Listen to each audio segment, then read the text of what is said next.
Right now, I'm ready. Ready? Okay. Welcome to the November 18, 2025 meeting of the Yahat City Planning Commission. My name is Mark Sakamoto. I am the chair of the Planning Commission. First thing we will do is call the roll. Commissioner Abbey, Present. Commissioner Goslin. Here. Commissioner Hogan. Here. And Commissioner Dickinson is out sick today. In addition, City Planner Catherine Gunther and City Recorder Kimmy Jackson are also here. So let's start the work session. And the first item on the agenda for the work session is the noxious and invasive vegetation section that Lauren has been working on, who unfortunately isn't here. I hopefully you've had a chance to look at the draft that was distributed with the agenda. And in the let's just start with the text part of it, because there are some questions at the end and we can talk about those when we're done. But within the text, and I don't want to read the whole thing for you, but does anybody have any questions or any comments about what is in this draft thus far?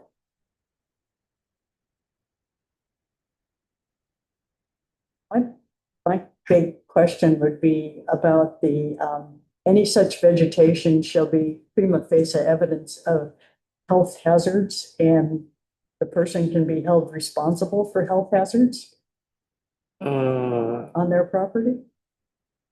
Well, yes, I think So that's And it included allergies?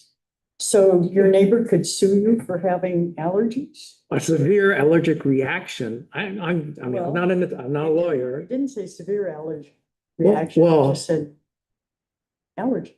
Well, I'm looking at Yeah. C1. C1, it does say severe, may cause, but May seasonally cause severe allergic reaction, so in reference to Scotch specifically, but I mean, I'm not sure what the liability law is, but if you have a toxic plant, like let's say hemlock, your property, and some kid comes along and eats it and gets really sick, or God forbid dies, I believe you have some liability for That's a it. big, Huh? that's a big one. Not, poison hemlock is not native, I think. Well, it doesn't grow out in plants. Yeah, Catherine? So this isn't really a planning commission project, but it landed here because you guys are best suited to hold the required public hearings for code amendment. But so I don't want us to get too bogged down in the language. Nobody's expected to become a botanist overnight. Part of the point of this was to try to get some of the specifics out of the code. It's very painful to do a code amendment. So by linking that list, putting it elsewhere and not hard coding that into this text, as our noxious or invasive species change, we can make that change to this list and not have to come back and do a code amendment. So that's sort of the focus of this exercise. That's the biggest deal. I know there are some questions in general about code and,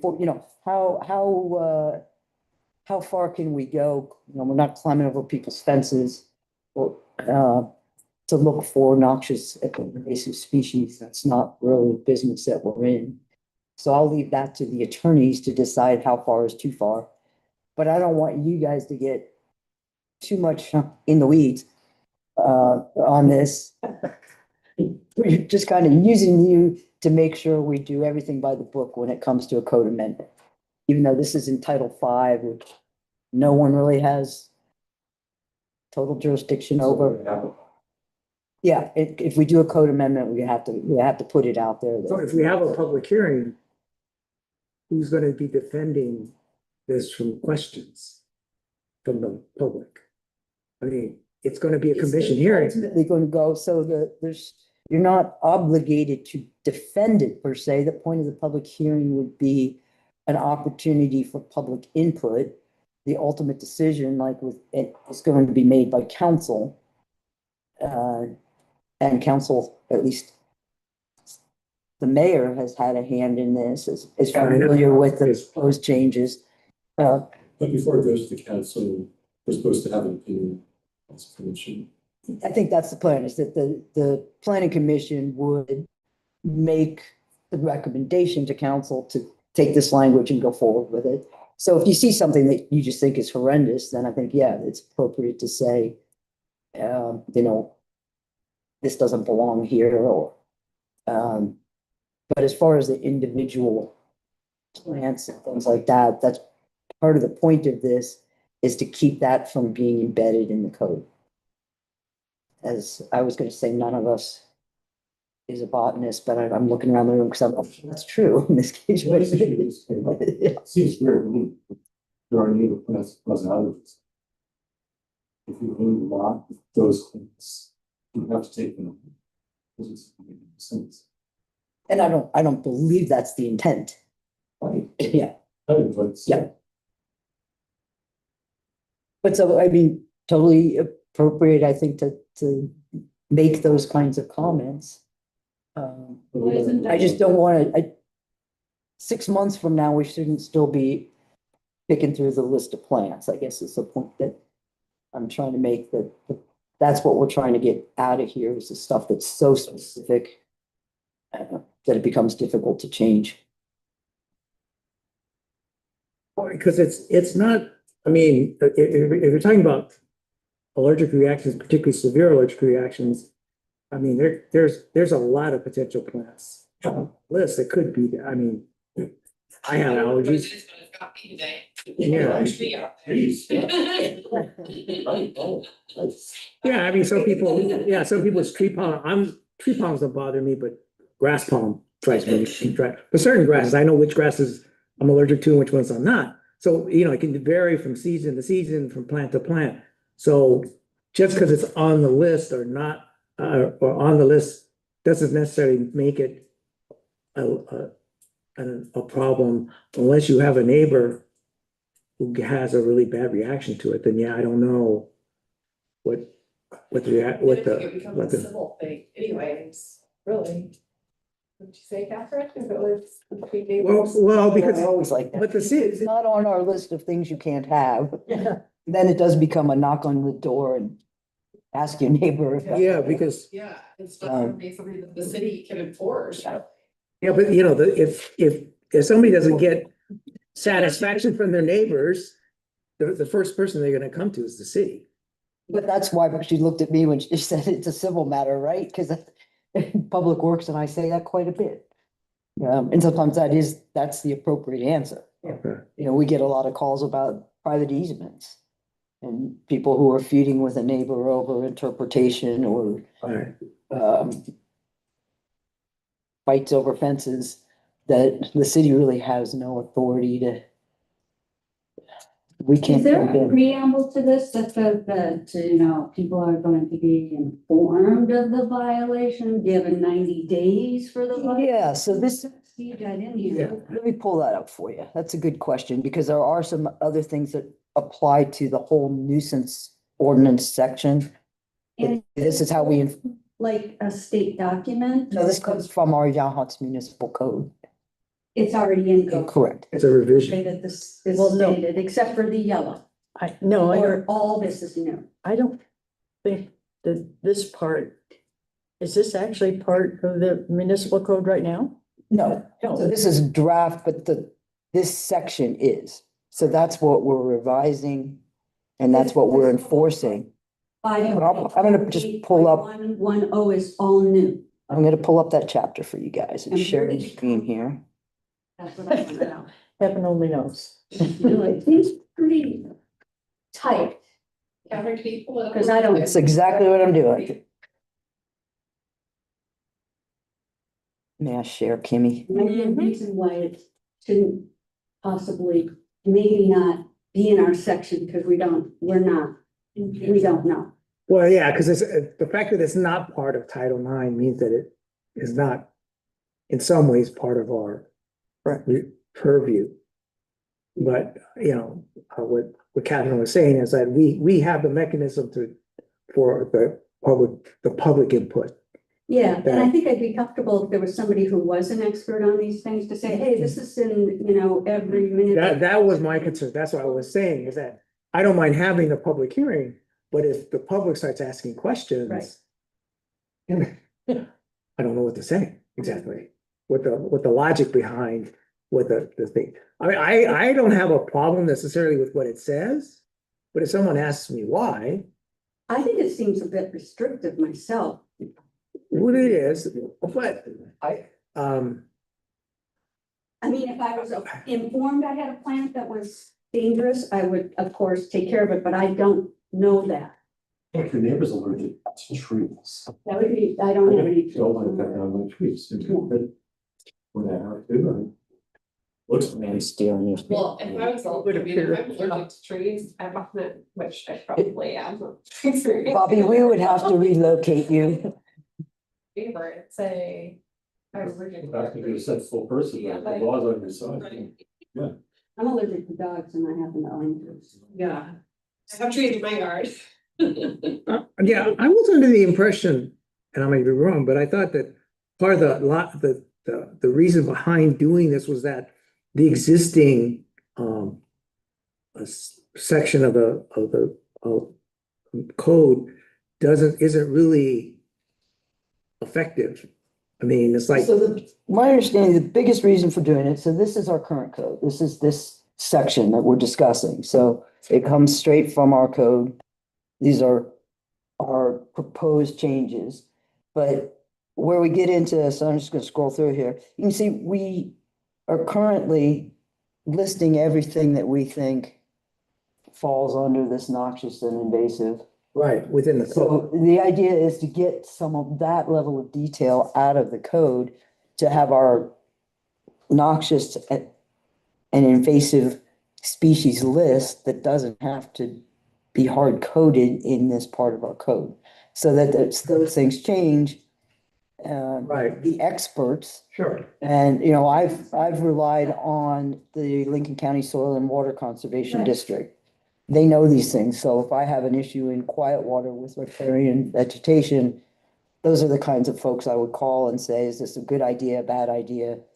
You know, because I, different people telling me different things, and I don't know my purple loose strife from my waterweed.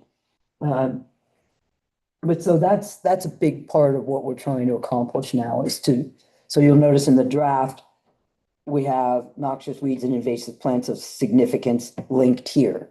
So these pages of that specific detail would go away. So it's similar to what we were doing with some of our fees. Right. We have places where the fees are embedded in the code. And if we want to change those fees annually or every 5 years, we have to go through the whole process of a code amendment Right. instead of it being done by council.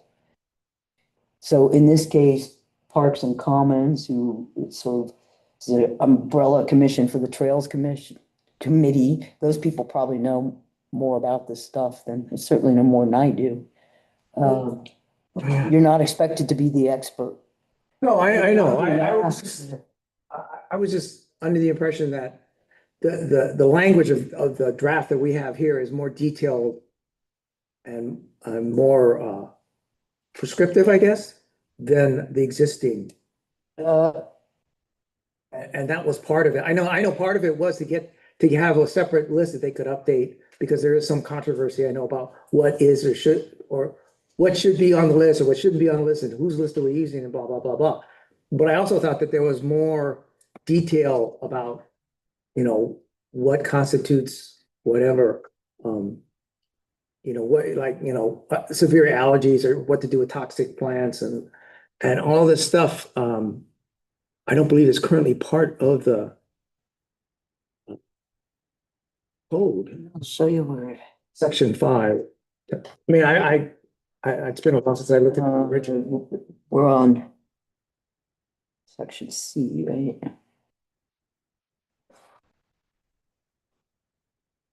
So the part that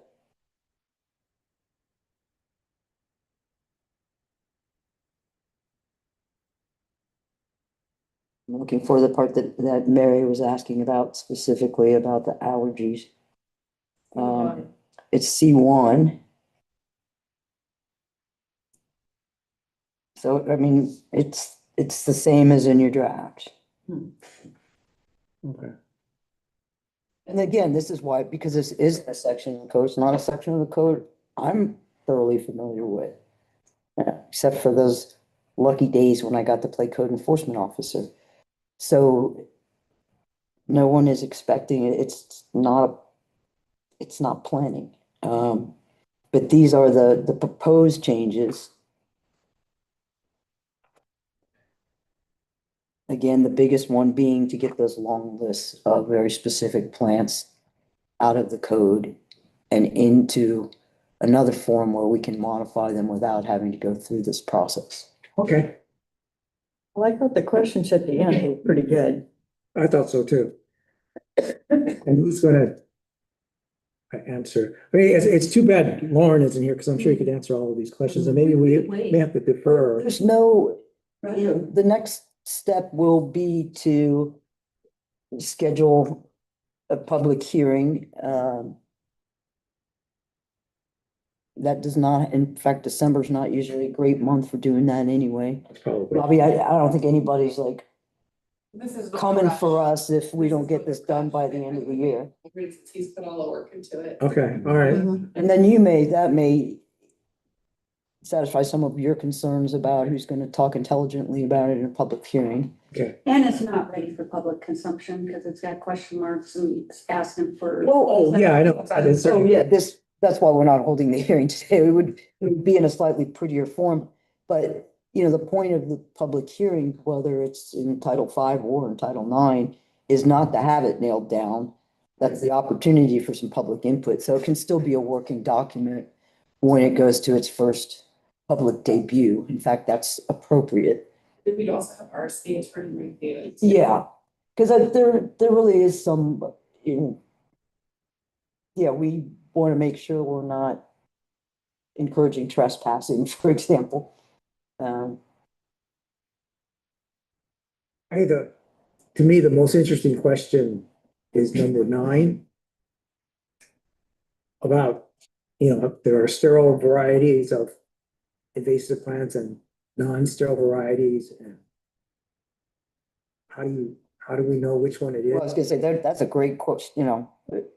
Enforcement will be fun. Yeah, I don't know how we determine whether you're butterfly. because I know Maybe crocosmia, there's a way to tell by looking at them.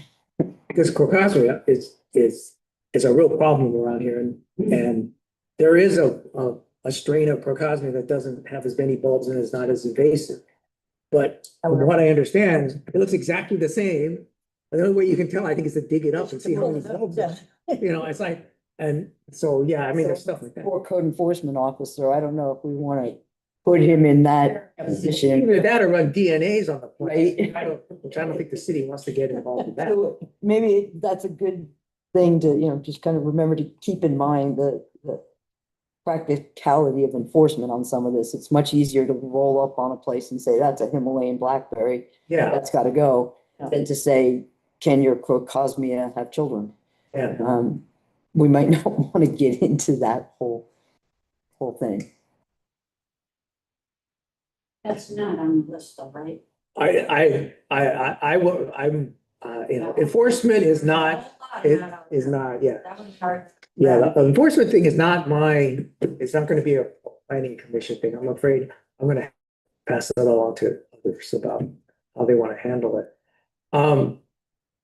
I guess my question to you, Bobby, is have you or has the attorney council looked at this draft at all? No. Okay, all right.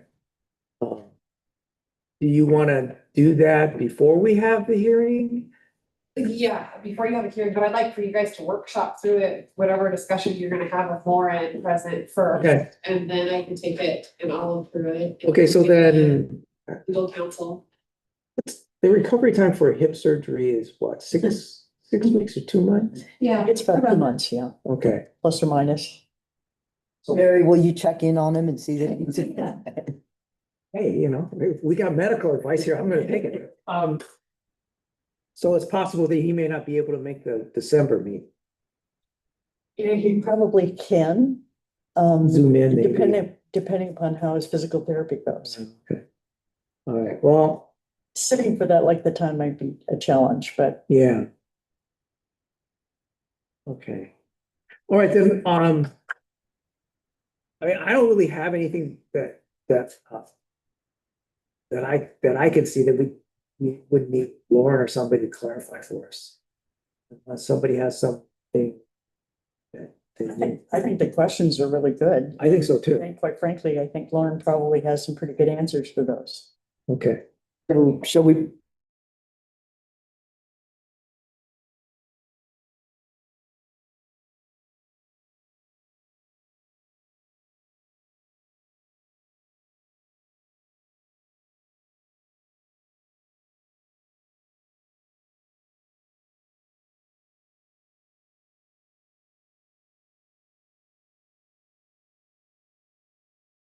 Something I said? Kimmy just kicked me out of screen share. No, it's going down. Our internet has not been stable for a couple weeks now. So every now and again, it drops and then it comes right back up. Are we on Pioneer or Spectrum? Pioneer. Oh, okay. Yeah. I'll get right on that, Neil. Yeah, why are you just sitting here? All right, we are up and running. Okay. All right, so the next item on the agenda is the commission goals. This is based on our conversation at our last meeting about what we were going to come up with for goals, and I took what we discussed and put it in a little more formal basis. And I think I got this right, but I'd like everybody to take a look at it and make sure that I got this correct. Is it? Huh? So you said to implement cascading is what I'm on. Which I think is keeps telling people. I mean, if we're not probably going to implement all the recommendations, we can assess them, evaluate it, and make a recommendation. So Well, some of them. right now on the schedule from Cascadia is that they will have completed the work on the code updates by April Yeah, so or they May. have a list of recommended photos. Right. But we're not committed to adopt all the recommendations. Because I think Well, no, we're not committed to that, but I think I mean, controversial.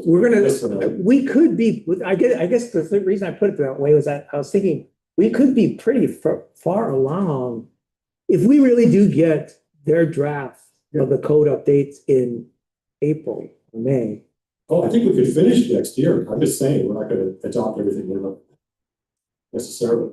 I understand what it does Yeah. sound like, because they're not really Cascadia's recommendations. They're going to help provide some draft language for some things that the planning commission has said they want to focus on. Right. The exception to that is the things that are non-negotiable, the places where we're, so in that case, yes, implementing their recommendations is maybe appropriate, but on some of the other things, it was entirely up to the planning commission to decide which of those code concepts to work on. Yeah, and some of them are. So they're really the planning commission's recommendations, not Cascadia's. They're providing the text for the things that the planning commission wanted to revise. Yeah, so we're not gonna implement all of them. But we want to put the system, we want to see what the community has to say. Right. I mean, what is the right word if it's not implemented, but the, Review. engage the community on the, or, something to do with, Well, yeah, we're gonna recommend code changes yeah, we're gonna, based on Based on Cascadia that, partners and community and something. Okay. Okay, Sounds, So, I just went along. okay, Right, there's, yeah, right, yeah. Well, there were some comments made, Yeah. maybe I think during that community where people basically were under the impression that Cascadia had come swooping in Yeah. and just force feeding. Yeah, and some things were said on stage, you know, it's. Yeah, so you're right. It does kind of enforce that perception.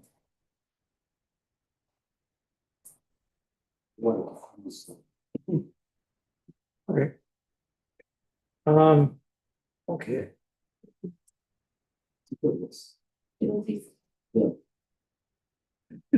one more.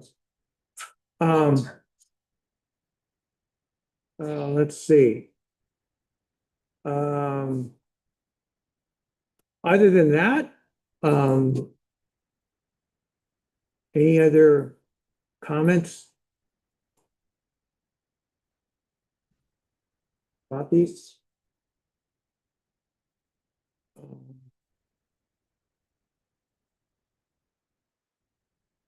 Okay, then. Okay, then I will update the one item about the Cascadia Partners draft code, and then everything else will be part of will be listed as our goals for the coming year.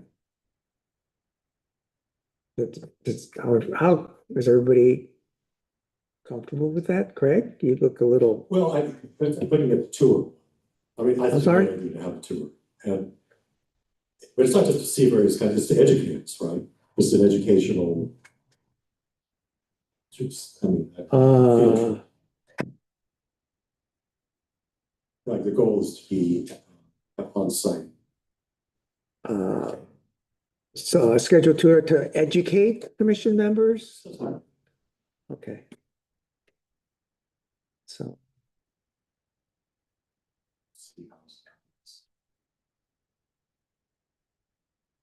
schedule an educational tour. Schedule education. oh, okay, that's a good way to put it.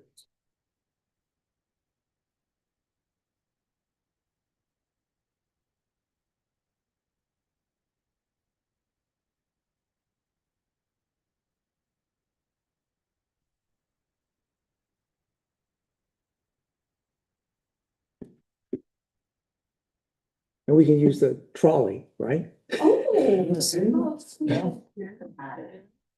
one of the problems was how we would do this sort of caravan style? It's right over there. I took it away over to Public Works and washed it, and because tomorrow is the grand opening celebration at the Ona Restaurant and Lounge. They're gonna do a ribbon cutting during the chamber book start tomorrow, or Saturday, or excuse me, Thursday, the 20th. My day's wrong and stuff. At 4 p.m. Everybody's invited. Cool. So are you gonna put a number 1 on it? It's pretty, that's gonna be the biggest complaint. Why did we only get one? Well, that would be a good complaint to have in a way, I mean. Okay, any other comments about the commission goals? Okay, so I will clean this up and then send it around. So I won't have this probably in time for because the city council meeting's tomorrow, right? You don't need to have this until January. Okay, all right. Yeah, you can just get it to me and Okay. then we'll get it to the during the goal setting session in January. Okay. All right. Okay, let's see, I think.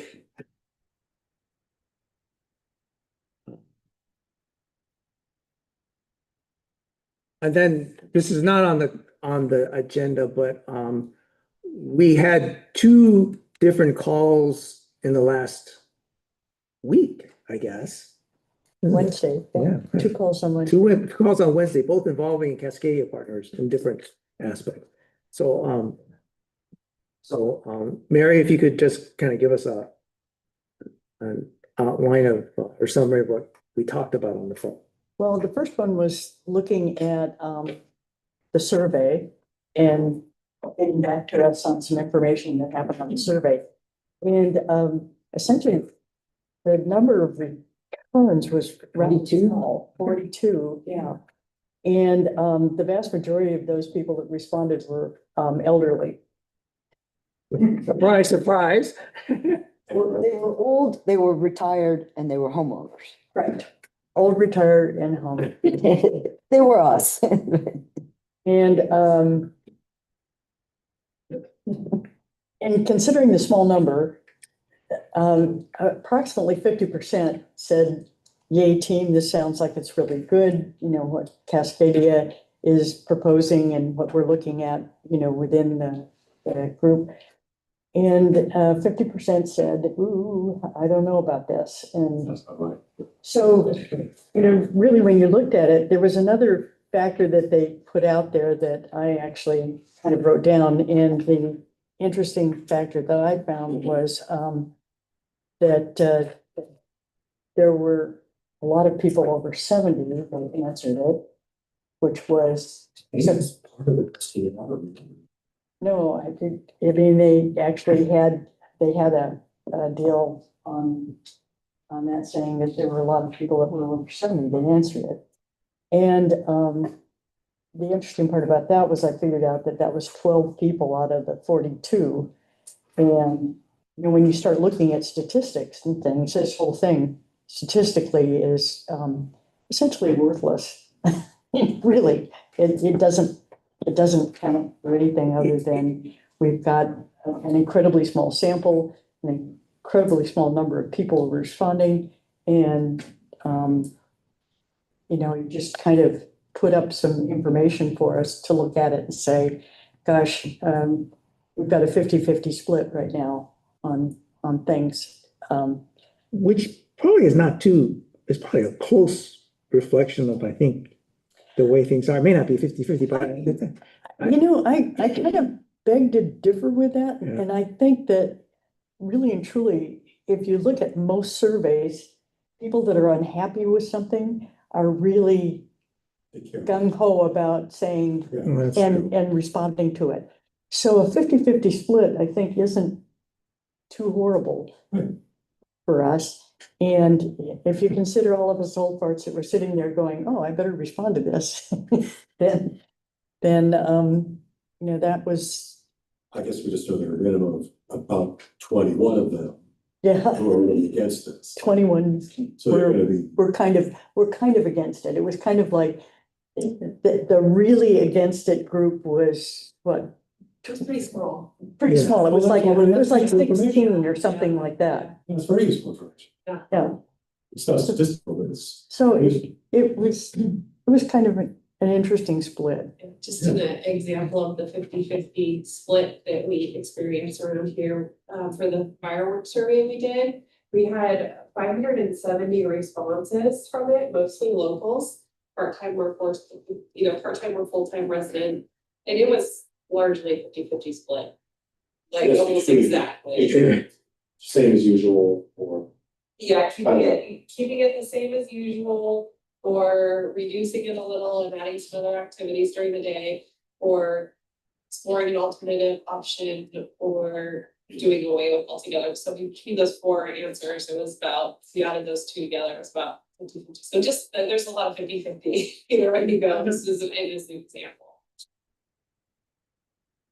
Mary, like, one of the things surprised me, and I don't have the chart handy. People had strong feelings about increased density in different zones. Right. So we're maybe adamantly opposed to it in the R1 and totally okay with it in the R4. And my comment during the meeting was, I don't think most people, I think I could stop the next 10 people who walk by on the sidewalk and say, do you know what zone you live in? And people just don't know. So that was interesting to me that they felt that way. And I think most people who live in an R3 zone, but they're surrounded by single dwelling, what do we call Single it? unit. Single something unit. Anyway, we're getting away from the use of the word family. Yeah. Probably Living just unit. assume they're in an R1 zone. So I don't know how we deal with that. I didn't take it at face value that that people were thinking about their own backyard when they say that. I heard clearly that parking is an issue and on the hillside. And I kind of came away thinking if we were able to start to tailor it for areas that are appropriate and areas that aren't appropriate, no matter what the zoning is, and have a map that kind of shows, there's parking on some areas. And unless we're going to require more parking on site, which would eliminate some of their ability on some of these other areas, that could be more palatable, but that requires a lot of drilling down. Yeah, and I think we need to make a distinction That would about, be- I think that would be a really tough one legally Why?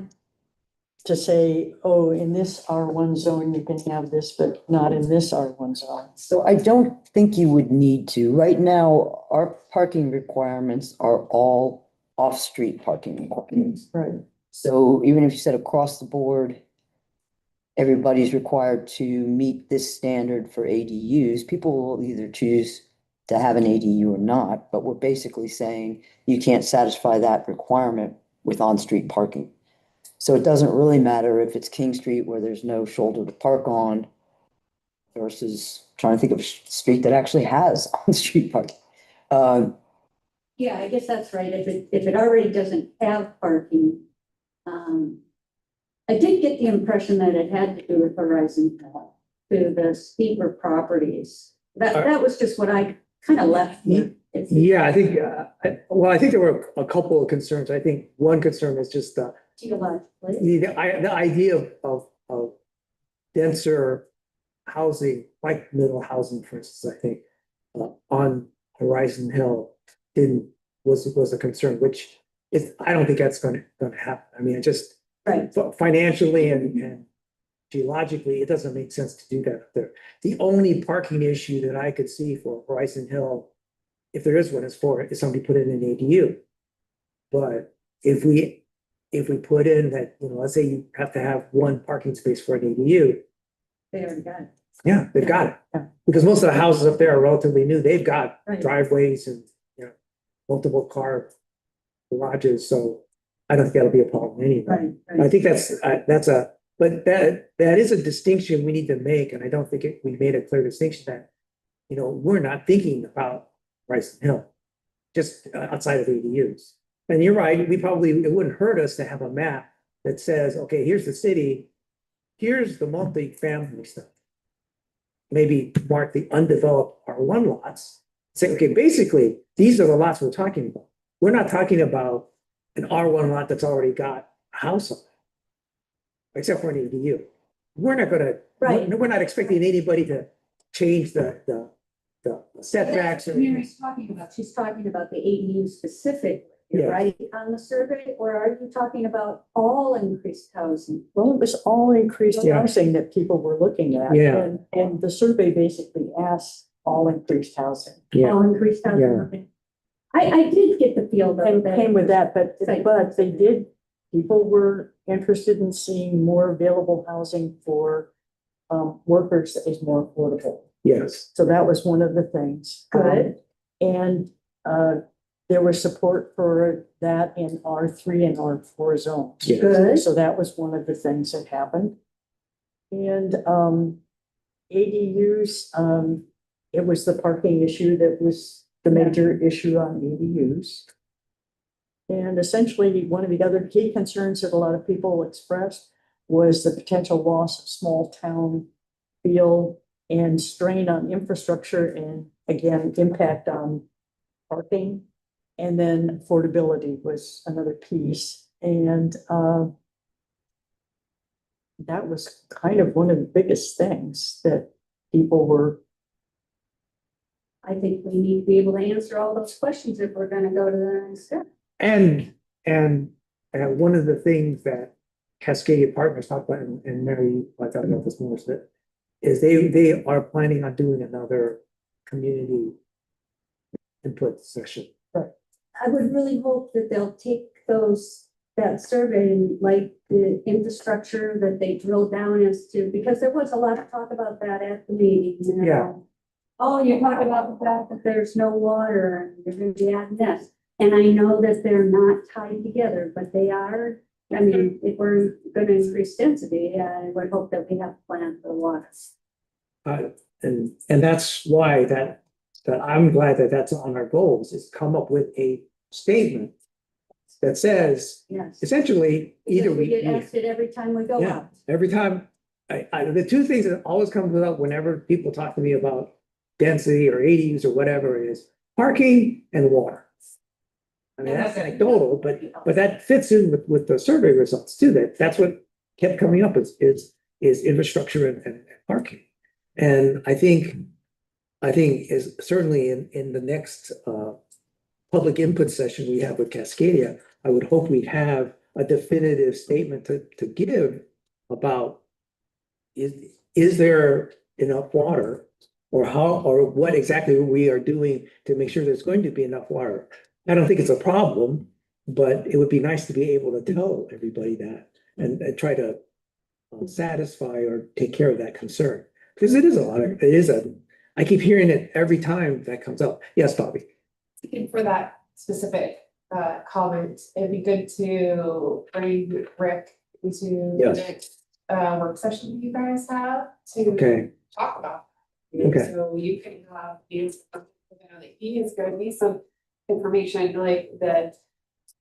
ADUs, like adding 100 more ADU residents would be equivalent to the leaks we experience in Mhm. town. Like it's that it would be an extreme strain on the system too that we could provide. So I think hearing from him would be a good start to that conversation. And I don't think we're talking about 100 ADUs either, Yeah. So that would be good for you to hear from him.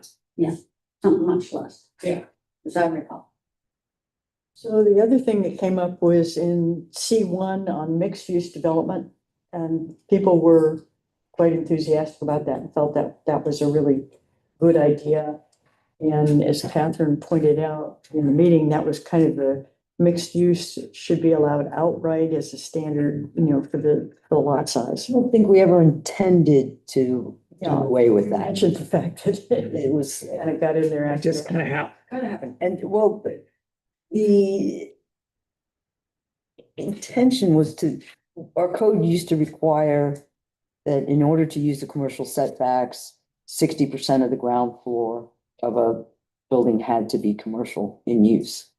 And so what we were seeing was people were building these projects where then we had empty storefronts on the ground floor because they wanted that larger footprint to maximize the residential.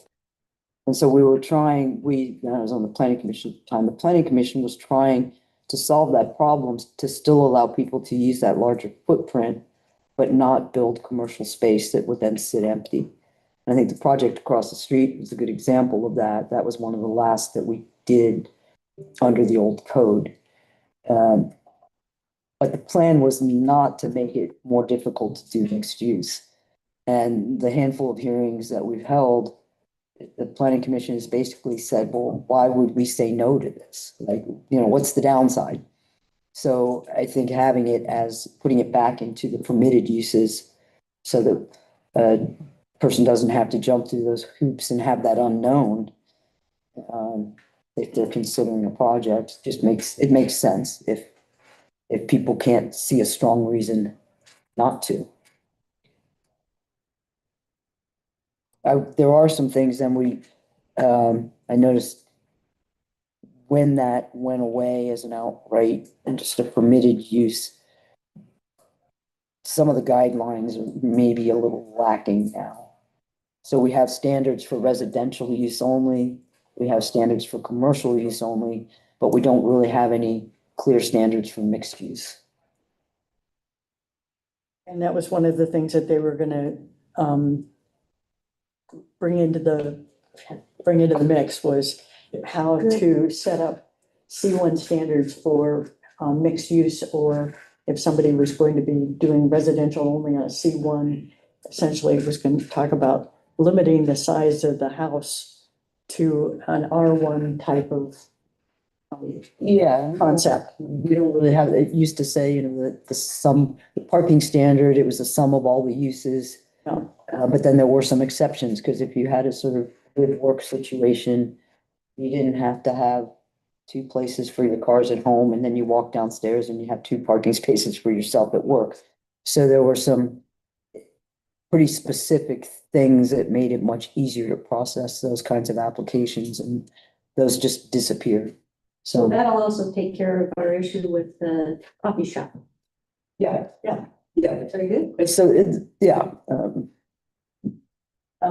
So then the other thing that they, definitely talked about was the fact that all of the areas on the codes where the state has a specific standard and we're not meeting it, they are going to take care of all of that for us. So Right. that's a done deal. And the nice part about that is that, the state says you have to have this and Right. and we're done. Yeah. well, so kindly, they separated those into separate documents. So here's the stuff that's non-negotiable. Right. You know, this is your opportunity to get square with the state. And so we're not confusing those things where we have some input. Right. So that's kind of really nice that they took it and divided it completely. They went through and set up a whole bunch of, different pieces of information about options for, R1 zones, and the various zones, trying to make it so that they were consistent about the way that they were describing, different, pieces. So, for example, reduction to minimum lot size to introduce kind of a gentle density in R1 and R2, and support middle housing in a way that aligned, that was consistent with the lot sizes in R3 and R4, and kind of going through those pieces and trying to make our codes more consistent and correct as far as, you know, when we said this in one area, then we're saying the same thing in the next, and, you know, continuing on. And I think because they recognize our current standards don't have as much impact on density as we have so many non-conforming lots. Right. We have entire sections of town where the lot size is maybe 50 by 100, and we say today it has to be 75 by 100, but we're sort of used to living with that kind of density anyway. Right. And so they weren't proposing anything that would be drastically different from what we've already got. Right. They'll be taking it to the 50 to 100. Yeah, more in keeping with, let's just make our norm Right. the standard going forward rather than doubling up on that or something. Yeah, Correct. I like it. So that was kind of the essence of what they did. They had a piece in there about, I don't know whether I really want to talk about that or not. Now I'm curious. Design standards. Yeah, Yeah, it's not, it was about as, I think about it, the minimum amount that you could do to have some sort of design. 'Cause basically, it was talking about garages, location of garages, And front doors. front doors, and how much glass you have. but I think, quite honestly, I think that's like touching the third wire. Third Here. rail, Well, you heard how I felt about it. It's zapped. I think that came from some of the comments in the survey. Yeah. Where people were concerned about the whole, look of places. And so what they think we're trying to say is, here's the kind of thing you can do and still have it be clear and objective. Yeah. So you can make these kinds of changes. And one of them had to do with no front-facing garages, which I think would be very popular. The issue that I pointed out is we don't have any alleys and we don't have any double frontage lots. So you don't have a street in front of you and behind you. If you put the garage in the rear, and you're also proposing maybe to reduce side yard setbacks, you just can't get there. I mean, you literally can't get your car to the garage. So I'm not sure from a practical standpoint that works. But there may be something in there that we want to play with that that says, you know, this is the maximum square footage you can have. It's all garage from the front. So you're not saying you can't have any, but you're not having every house in town look like a big 4-car garage in front of the house. So People love those. Is that what you were looking for, Mark? Because I think this was really your issue. Is that what you were thinking would come out of it? I think my concern was that, when I was looking more towards, like, middle housing. Not so much R1, but I was looking at multifamily Right, okay. with our friends Yes, across the yeah. street. You know, if we're gonna be encouraging building, and I think that came up actually in the, It during the did. public meetings, that, you know, they don't want it to Right. look like Yes, that or some other thing. They'd like to have it a little more to scale, the character of the town. They don't want the character of the town to change.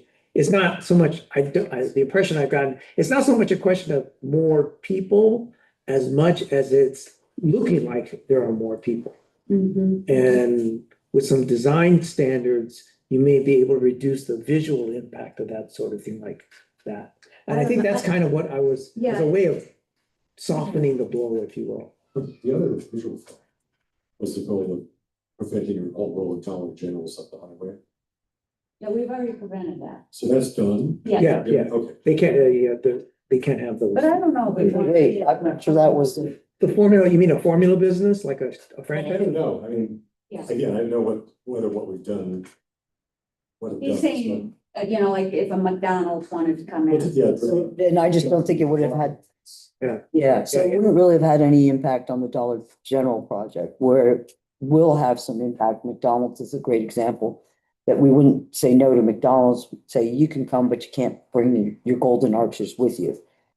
Yeah, Yeah, so that if there's something objectionable about the required look and feel for those formula businesses, that our code now allows us to say no to some of to the golden arches.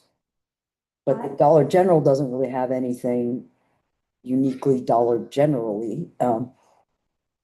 What upset- Not to have. Not the big bright signs all the way. I mean, We don't. we have dark side ordinances. Right? They're birds. okay. I just wanted to mention that I would like to shy away from R1 design standards. I like the idea of the other, you know, the look of the Dollar General or the Right. commercial district having the yacht and flavor, but to say that you can't have a garage in the front and The trick, the part that I hadn't realized is that, but the state says you cannot have requirements for a duplex that you don't have for an R1. Oh. Well stated, Mark. That was exactly, you got it. Yeah, so if you impose it on R2, you have to impose Which, on a the duplex. design thing. right. And so, you know, I would be willing to say, okay, we just won't have design standards for R1 and R2. Right. But for commercial or. I go for that. Or multi-family or middle housing. And that's an option. You can say these things apply to Yes. R3, R4, or residential development in the C1 zone. But if you exempt R1, you have to exempt R2. Okay.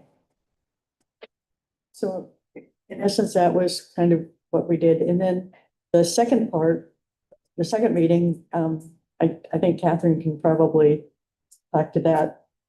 Yeah, so the second meeting on the same day, these guys put in a long day, was a joint meeting with DLCD, the Department of Land Conservation and Development, and Cascadia Partners.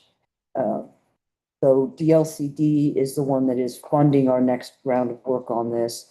And with some strong encouragement in the grant application, encouragement from me, they have awarded that to Cascadia Partners. So we'll keep some consistency there.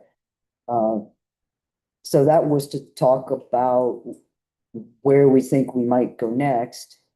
And the surprise in that was that it looks like Cascadia is going to get more done in this round of DLCD funding than I thought back in July when I wrote the application for the next round. So I had said something really open-ended, like, we just want to keep the work going. We don't want to lose momentum. So we want to pick up wherever we left off with this round of funding. But so they left that pretty open-ended. DLCD said, great, keep doing what you're doing. We will fund this. We'll sort of see where it goes. So my fear was they were gonna say, wow, well, you guys got so much done, we're not gonna fund you on this next round because you don't need it as much as somebody else, but they didn't say I that. didn't say that. And It was not. so we weren't required to make any real specific commitments to anything, except that we keep the work going. So, yeah, that was a good outcome. That's where an additional public meeting came in. They Yeah. felt like that would be a good use of the additional time we give them, is to have another public input session. Because now we got. They could do more of that and get the same amount of work done. Because things like those design standards, that wasn't The any design standards would probably be an excellent. place to pick up. Yeah. Because I stressed again that the last thing I want to see is for us to keep biting off more and more and more, so we get to next spring and we don't have something that's adoption ready. I'd much rather have us just completely wrap up a handful of things that have 50% of a whole bunch of things done. So I think we're right on track for that. And then if there's things that people don't feel we've spent enough time talking about, we'll just pick it right up in the spring with a new round of funding. I was looking to see, get this in here in case people want to break. They were gonna send us that slide deck from our meeting about the survey, and I just double checked to see if I got that, and I didn't, but I haven't seen it. I will nudge them and I'll just send it out to everybody. That was a really- Yeah, because some of it just little bar graphs, it's interesting. So I will make myself a note to get that out to you guys. Okay, if there's nothing else, we're at 3 o'clock, so I'd like to take a short break before we start the public session. It's okay. Okay, so we'll adjourn for, let's get back together at 5 after the hour. Okay?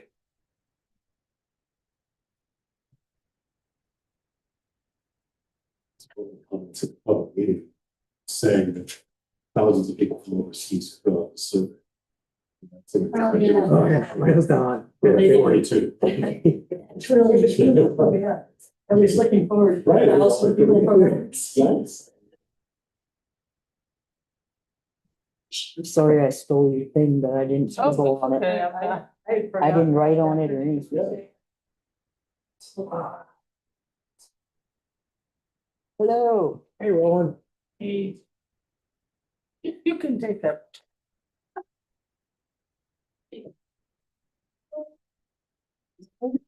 Did I see it right there? I never see it, it's always that way. Yeah, I'm like, I have got, that is so, So you're it's too. pushed down so far on my list. Oh, Allergies. All right.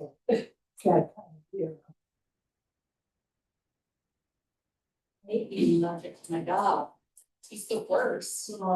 Everest, he's always got here just going everywhere. Oh, When I get close to him, I just start to, you know. Yeah. like, Up What there, kind of dog is he? Shiba. Oh, Yeah, real. Well, he's a rescue. I Yeah. can't bathe him. Oh, no. I got one baby and, after they cleaned his teeth, they let me take him home with blood. And I was able to bathe him, but that was a one time only. Oh, So, Everest is cute too. yeah, he came with that. Oh, yeah, Yeah. it's cute, I like it. He's a really cute dog. Have you seen that? Oh, they've got that, they're on a mean coming for Japan. And they just get that Oh, yeah. little face, and they have that face. Yeah, I haven't ever, I don't think I've ever seen one in real life, I've seen pictures like online, yeah. 25 pounds, Yeah. so I can pick him up. So, Yeah. just like, Yeah, I mean, yeah, he's like a real dog, like he could really take care of somebody. that's nice. Although I don't think he will. He'll take care of me. Yeah. having to be able to live to that stuff yourself. I like that, yeah, and he doesn't throw it, slow me down. the street. Yeah. I felt very good, I was taking care of it, when he started yesterday. Craig's out there making friends.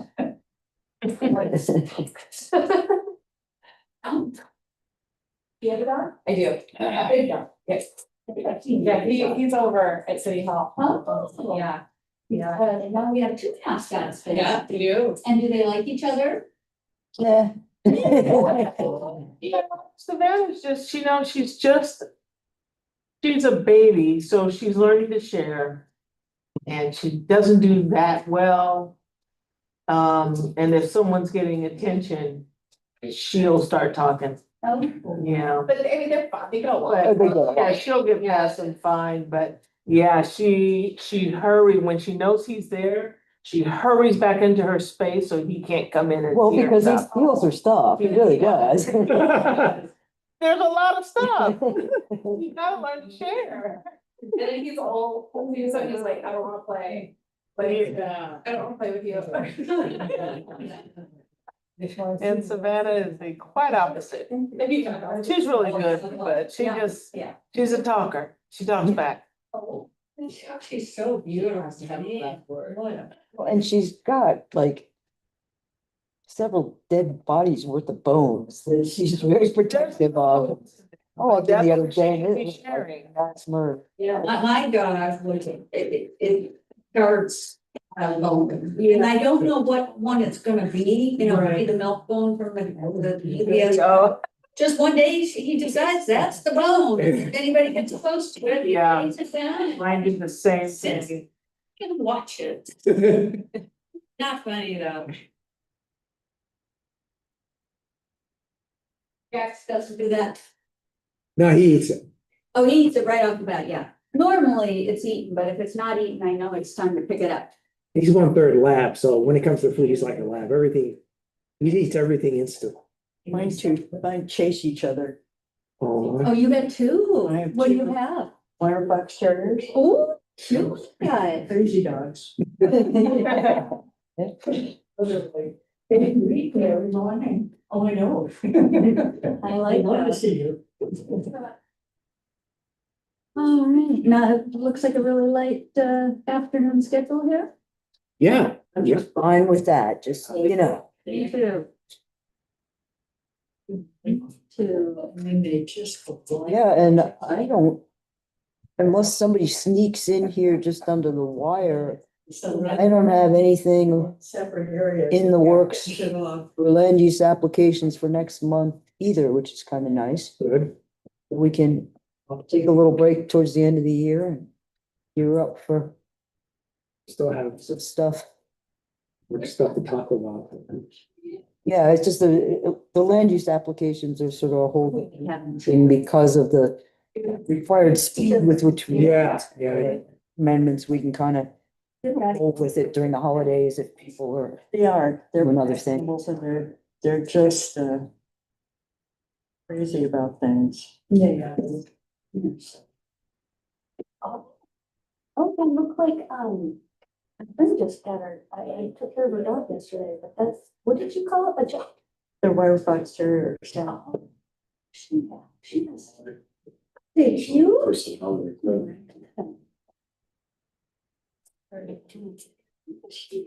look a little ragged. I took a picture yesterday of her, I'll show you. What do you call this?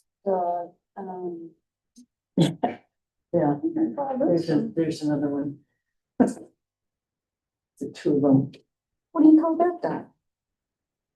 Oh, that's a terrier of some sort. Yeah, they look like, that's not mine, but I was taking care of someone's dog yesterday. There's mine. Oh, yeah, those are mine too. This one's only came out, so Oh, well. it's just up close. But isn't that one good? Mushrooms it out. Okay. Oh, yeah. Thank you. Isn't it? Yeah. No, Akias are like 80 pounds, I Oh, think, yeah. but it's the smaller version of Shiba. I think they're 60 feet. Picture I took yesterday. of- Oh, Ruthie at Isn't that cool? the Peace Park. Yeah, that's a good picture. Yeah, She looks like such a good dog. I know it. Yeah. Good shot. Okay, Pretty fun. get back to it. Right, hang on just a second.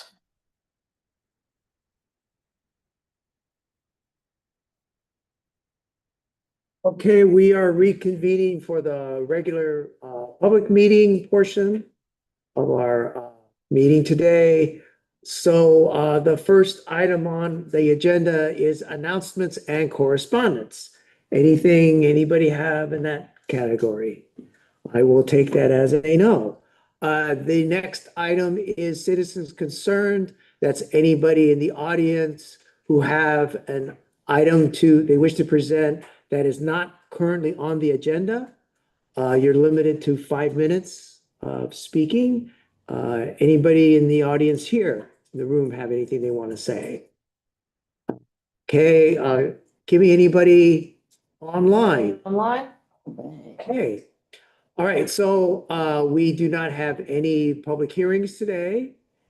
So the next item will be the interview for the application for planning commissioner from David Diamond. So David, if you'd like to take a seat, included in the packet is his application for the position, which includes his resume or CV. So, David, why don't you just give us a brief background with your work and whatever background and anything you think is relevant to what we do here, and just tell us why you'd like to become part of the commission. Okay, thanks, Mark. And I don't know in your packet, I apologize in advance if this is repetitious. But I put exactly that together and I'll kind of read my notes here. Again, my name is David Diamond. My wife and I bought a lot here in Yachats in 2016 on Hanley Drive. Our home was constructed by Cunningham Construction and was completed several years later on June 1st, 2019.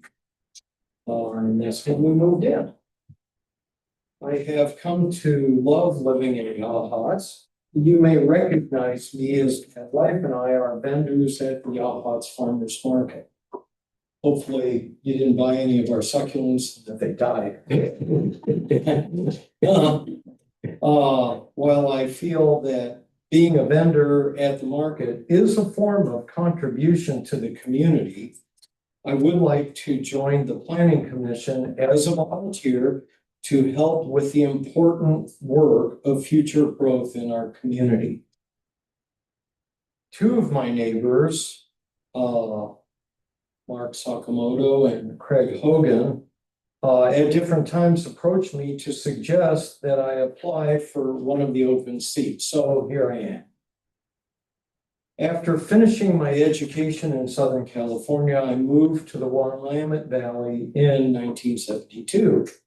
I met my future wife, Barbara, an Oregon native, at Oregon State University in 1973. I worked and lived in the Junction City area until we moved to Yachats. My work career was in the recreation vehicle industry.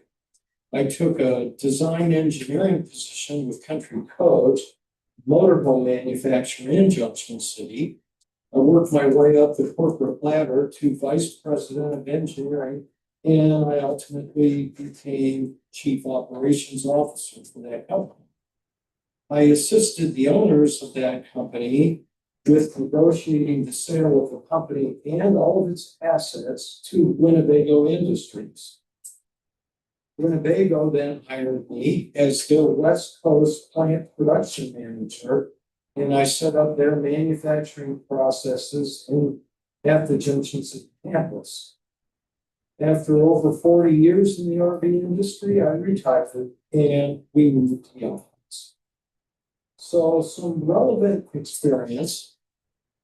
I have expertise in housing, building codes, and standards. I served for 5 years on the State of Oregon Manufactured Structures and Parks Advisory Board, a position that is appointed by the Director of the State of Oregon Building Codes Division, or BCD. Issues coming before the board related to mobile homes and RVs, including zoning regulations as it applied to siting of manufacturing housing. I served on 5 different RV industry technical committees, including being a chairman of one of those committees. You still have me? No, you don't have, there's no time limit. Okay. Don't get carried away, but you don't have it. Okay, well, my talking points that I kind of put down here are that we need to represent all of the Yachats community, not just myself.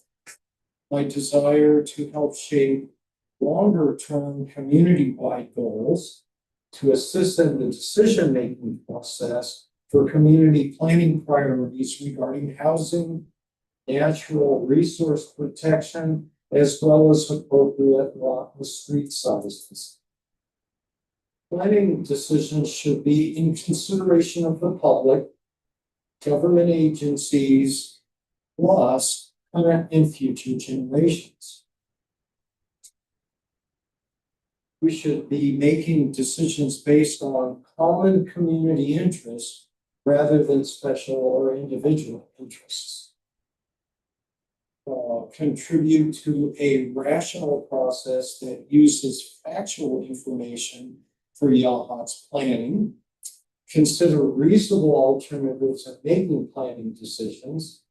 I want to take the opportunity to advocate for our community needs in Yachats, looking to support what the majority of our citizens desire for the future. The planning process should continuously pursue and serve the public interest. The Planning Commission should consider and solicit feedback from all citizens regarding the development of plans and policy making. My hope is that my participation will help make Yachats a better community. Resource protection, our water, our beautiful environment, Bird City. And of course, our special responsibility to protect our beaches and shoreline. I do expect some homework related to Planning Commission activities. And there are 7 steps, as I understand it, basic process steps for the Planning Commission that I sort of memorize. So first is to gather facts. Second is to explore goals. I think you all talked about some goals here earlier. And then third step would be to explore alternatives. Fourth step is to choose an alternative. Fifth step would be to implement. And the 6th step would be to review how it's going. And a 7th step would be, depending on that 6th step review, going back to the 3rd step and looking at more alternatives. So that's basic perspective on looking to become part of your group. Okay. I know that you met with Bobby and she discussed this with you, and we also mentioned it to the other 2 applicants that there's 2 halves to the planning commission. There's the planning part of it, the kind of stuff we're about Cascadia Partners and that sort of stuff, the planning for the future. And then there's the administrative portion where people apply for permits, and there's rules associated with that, and the writing and drafting or redrafting of the rules that are associated with that kind of stuff. That is something that takes up a fair amount of our time. I don't know what the percentages are, but I would say that the majority of the time on the commission is taken up between public hearings and rule writing or rewriting of keeping things current from a rule perspective. The planning for the future part is a smaller part of it. Important, not saying it's not important, but if it's not something that we do all the time. And I just want to make sure that everybody who's going to be on the commission understands that that stuff can be excruciatingly detail oriented, but it's critical that it get done right, because if it isn't, then the next commission or the next people in the town will have to struggle with trying to clarify it. Well, in my background, which I think I listed off, technical committees, I was mired in that for 40 years. Okay. Okay. Very technical and tedious, Okay. especially in codes and standards development. Okay. That's actually my strong suit. Okay. Good to hear. Does anybody on the commission have any questions for Mr. Diamond? Anyone?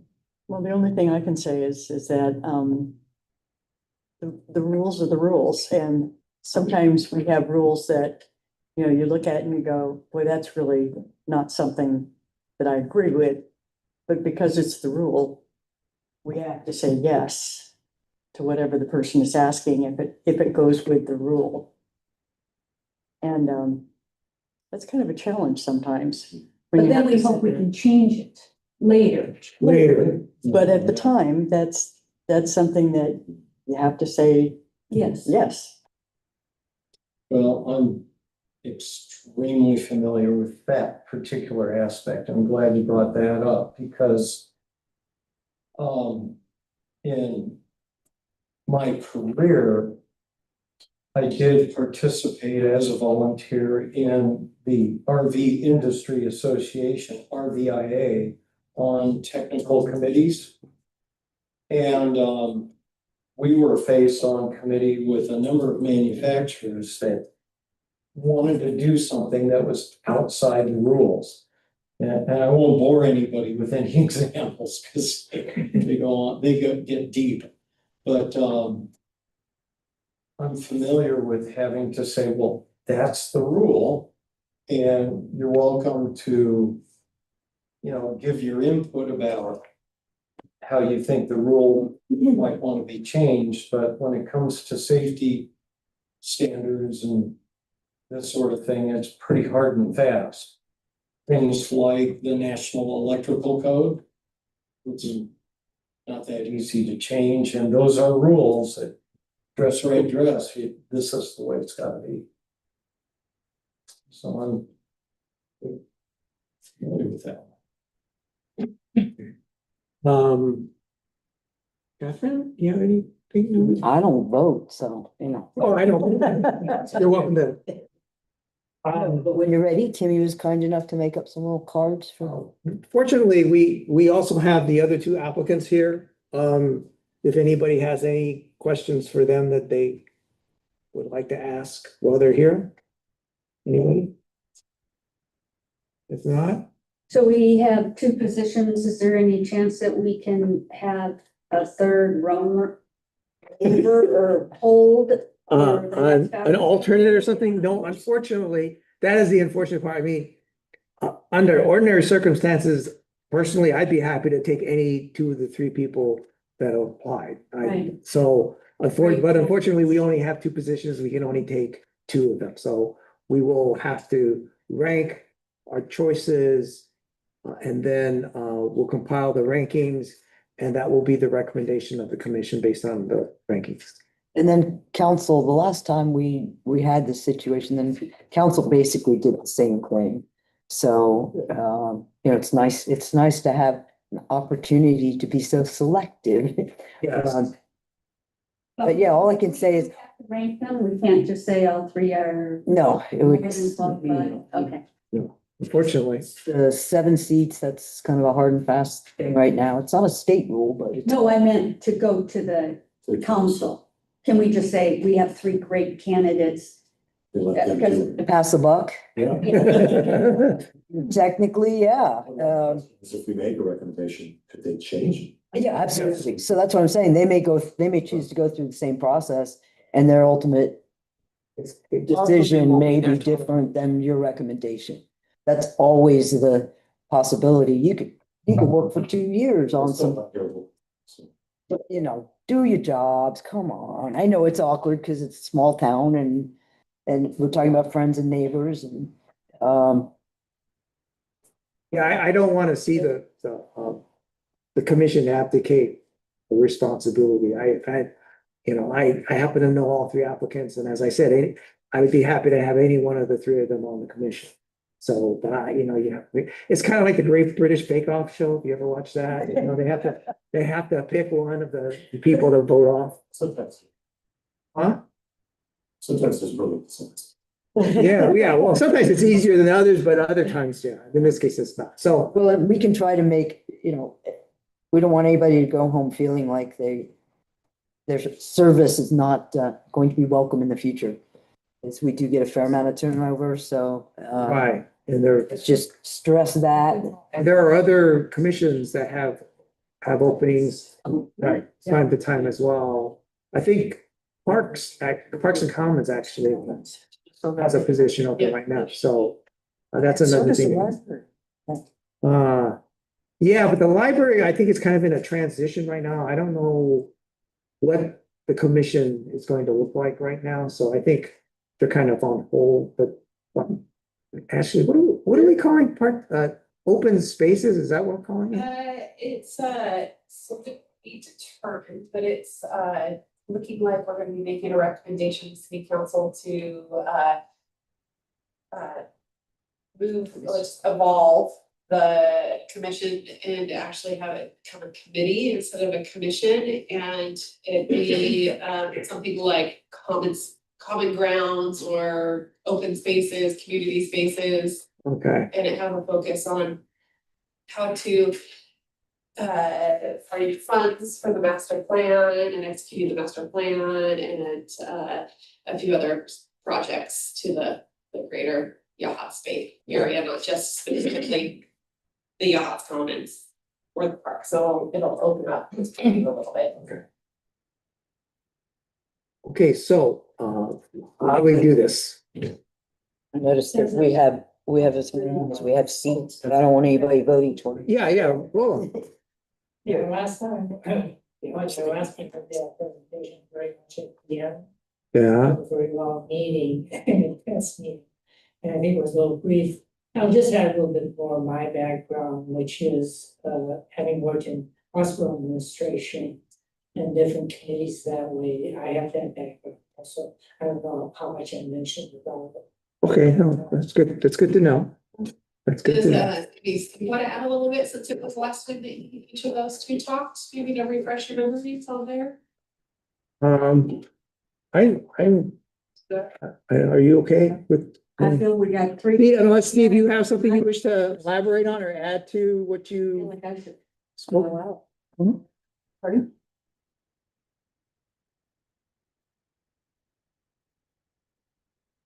Okay. Anyway, so, so we put 1, 2, 3. Mm-hmm. And And then then, those will come back to me. And then, council will interview all 3 and they'll get your, recommendation. And then they will do their part. Do we need to put our names on here? Nope. Because I thought, okay, somebody had said we need to have, it has to Yeah, be they public have- you record should- by the, Oh, I thought it was Yeah. the council that had to do that. Okay. no, it does. so you have to put your name on here, so it's part of the public record. So this is Put your good name on it. practice for doing the hard work here, but, oh, and then I'll give them for you and you can tell. Yes. Neil's going to fix something. No, whisper, And take them face down. the rankings are 1, 2, and 3. 1 is your first choice, 2 is your second choice, and 3 is your third choice. Thank you for pointing that out. Just You to had be some clear. confusion before. Really? What, 3 would have been the highest? There was one, let's just say, it didn't, You're a win. it's like golf. You want a low score. That's funny, thank you. That's funny. Well, no, because it was So such, you can go back and turn to your seat, or you can sit there if you like it, wherever you like. Thank you. And thank you to all three applicants, by the way. We appreciate you taking the time. And you do, three applicants all know that you still, we would hope that you can attend the city council meeting tomorrow. They're gonna, when they make the final decision, in case they have questions for you. So, while we're waiting.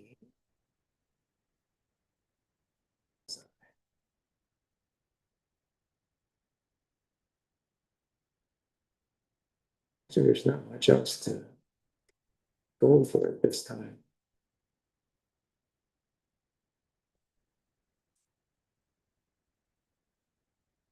there's the one.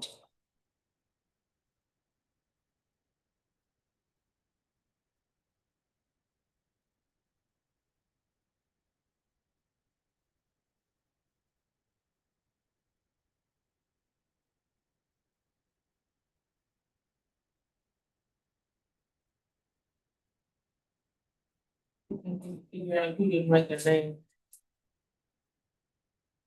We've got 3 out of 4. I can probably figure it out.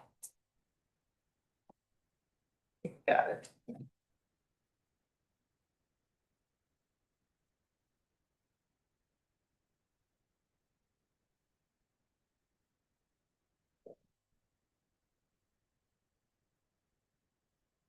How many, 4 of you? That is for,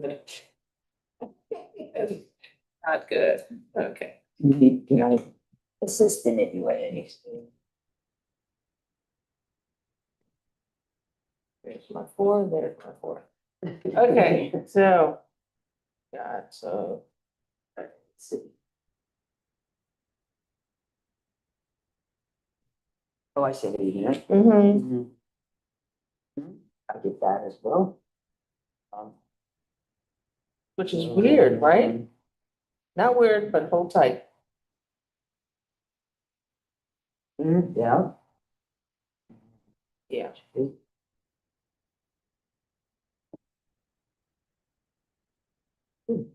Okay, so now a total for each, we just said low scores, so it's all over the place, guys, which is kind of nice. It's like evenly distributed, So it's time. and nobody got a 4. Exactly, yeah. One more is still- It's still.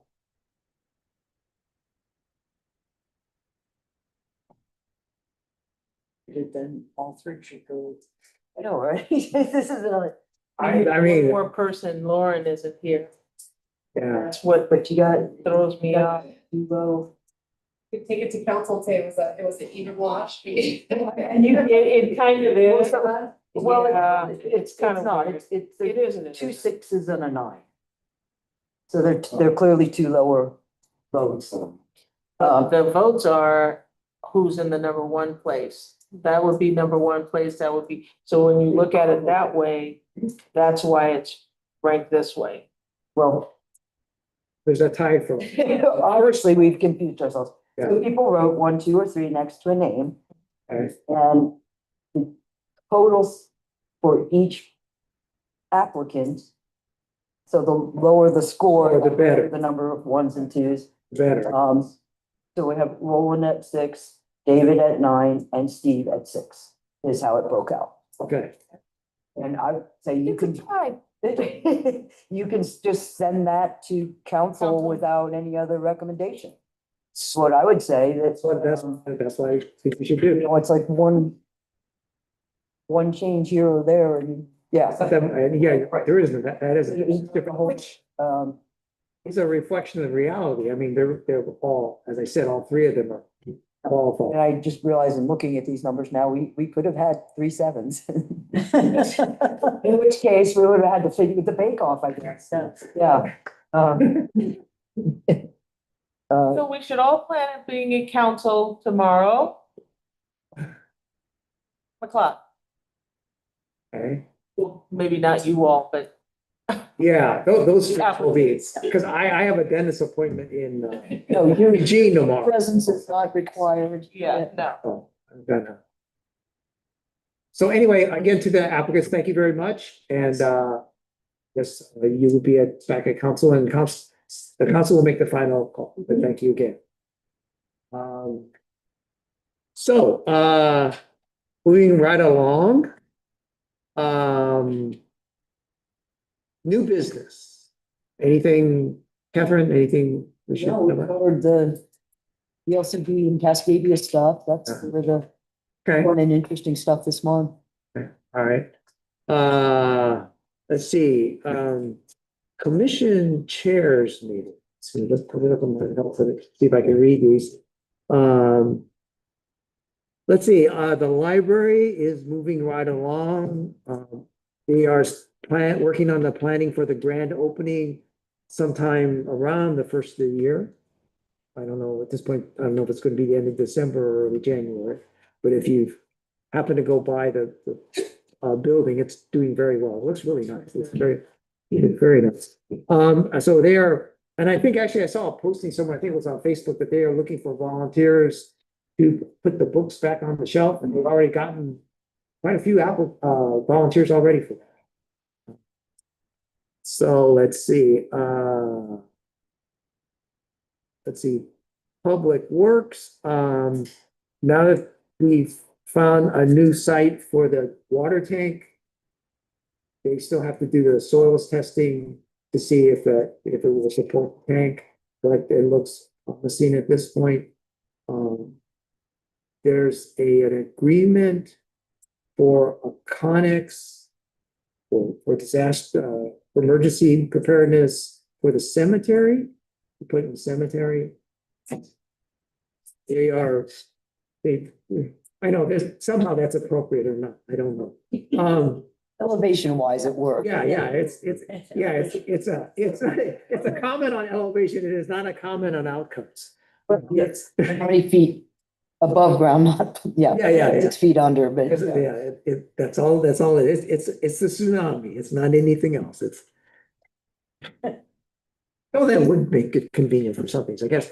And let's see, they've been cleaning up the existing connexes and inventorying them and coming up with new items because they managed to free up some space in there. So they're working on coming up with a list. I guess they have a committee that have some retired medical personnel on the committee, and they're working on coming up with a list of stuff to put in.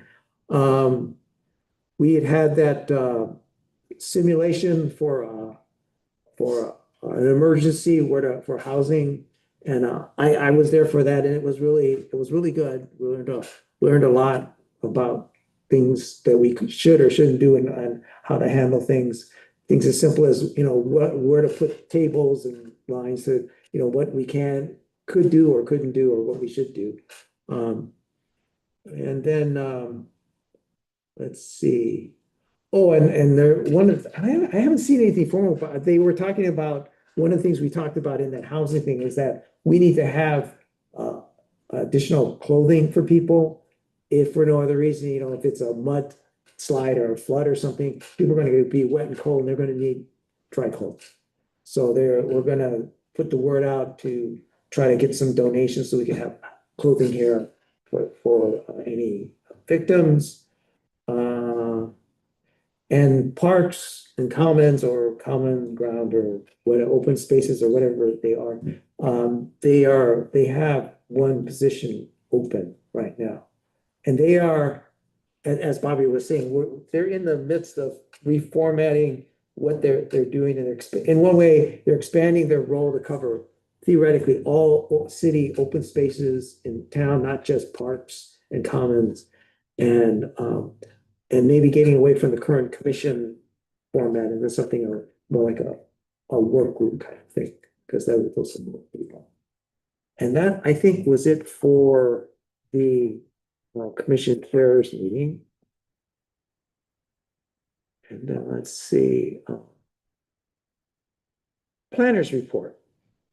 Yeah, I didn't get a building activity report in there, but I'm not Not a whole lot has changed. I had a flurry of activity just, today's Tuesday, yesterday. So I will do a full building activity report. I'll do a year-end report, which I've done for the last couple of years, and also include the land use applications, so we sort of have a tally for what's come through, both the permitting and the planning commission's work. We're starting to see that uptick already, though, with building activity. It always seems like we don't get much downtime, but the local builders who know to plan ahead are already thinking about what they're gonna be doing in the spring, so. Yeah, makes sense. We're gonna see, it's gonna be interesting this year just because the county is starting to get stricter about substantial progress being made after the permit is issued. And we just don't work very well that way. That a lot of the old timers, they'll go out and they want to have a stack of permits ready to go when the weather or the subcontractors or whatever they're waiting to line up. And the county's playing a little hardball with that. So we'll see how that goes. I think there's going to be a little bit of a learning curve for everybody.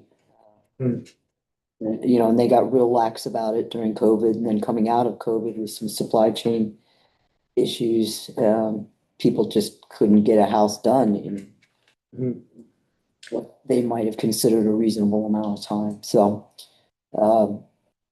fortunately, I've been able to interfere sometimes and sort of say, hey, look, this person or people, they're making their best effort. It just can't go any faster right now, so that people aren't being charged to renew permits 2 or 3 times just to get the job done. Because the last thing I want to see is something to stall because of difficulties in keeping the permits active. So I'll be focusing some on that. Okay. Appreciate all you can do for people on that, because it is really hard to get Oh, it's, contractors. yeah, and I would much rather have see people not make bad choices because they're forced into a corner by, you know, it's not going to be the end of the world if it takes 6 months longer, but they get it done right and they get it done fully permanent. So I don't really see the advantage to pushing that hard. Yeah, I'm concerned when I see something that is the other thing I've been going through, making sure that everything is getting properly finalized, because they got a little lax about that.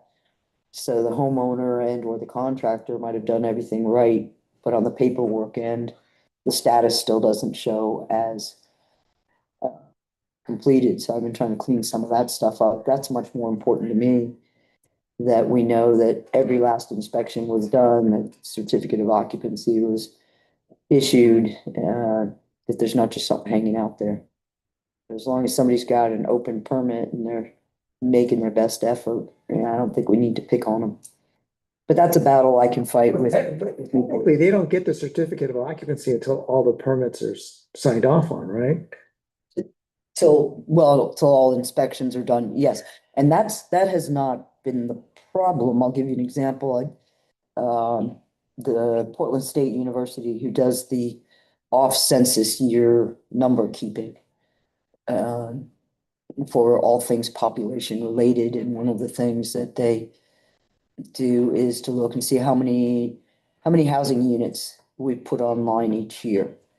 And so what they want to see is not how many permits have been pulled, not how many projects there are in progress. They want to see the complete deal. And when I did that this last summer, it really jumped out at me that we had a whole lot of things in the works, but when it came to looking at who had final status, we had a whole lot of open files. And as soon as I made a little noise about it, so that was in July that I was doing that data collection for Portland State. In August, I noticed that of the 19 that I was looking at, only 4 had been finalized, and 6 more got closed out in the month of August, not because they got done, but because the county's like, ooh. So, I'm just starting to kind of track those just to make sure that, because when I talked to some of the contractors, they're like, what else was I supposed to do? And the answer was nothing. It was just sort of an administrative thing on that end, so we'll make sure that's all tidied up.